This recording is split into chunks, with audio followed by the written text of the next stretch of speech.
forgotten how unspeakably unhappy I was during that first year. To crave for happiness in this world is simply to be possessed by a spirit of revolt. What right have we to happiness?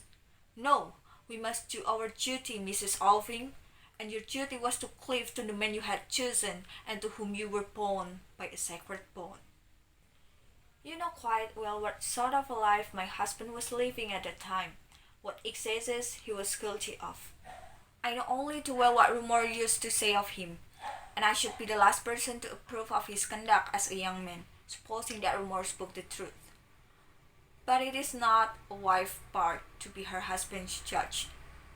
You should have considered it your bounden duty humbly to have borne the cross that a higher will had laid upon you. But instead of that, you repeatedly cast off your cross. You deserted the man whose stumbling footstep you should have supported.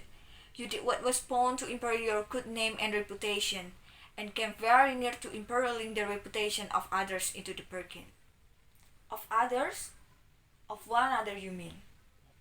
It was the height of imprudence. You are seeking refuge with me. With our priest? With our intimate friend?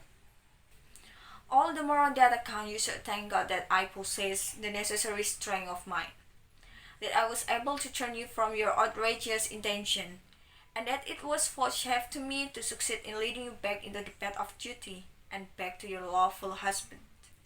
Yes, Mr. Manders, that certainly was your doing. I was but the humble instrument of a higher power. And is it not true that my having been able to bring you again under the yoke of duty and obedience sowed the seeds of a rich blessing on all the rest of your life? Did things not turn out as I foretold to you? Did not your husband turn from straying in the wrong path as a man should? Did he not, after that, live a life of love and good report with you all his days? Did he not become a benefactor in the neighborhood? Did he not so raise you up to his level, so that by degree you became his fellow worker too? I know, Mrs. Alving, the price I will give you. But now I come to the second serious false step in your life. What do you mean? Just as once you forsook your duty as a wife, so since then you have forsaken your duty as a mother. You have been overmastered your life by a disastrous spirit of willfulness. All your impulses have led you towards what is undisciplined and lawless. You have never been willing to submit to any restraint, anything in life that has seemed irksome to you.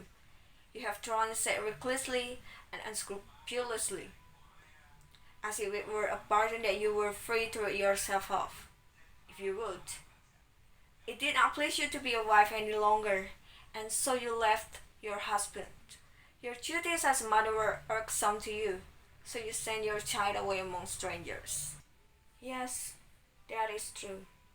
I did that. And that is why you have become a stranger to him. No, no, I'm not that.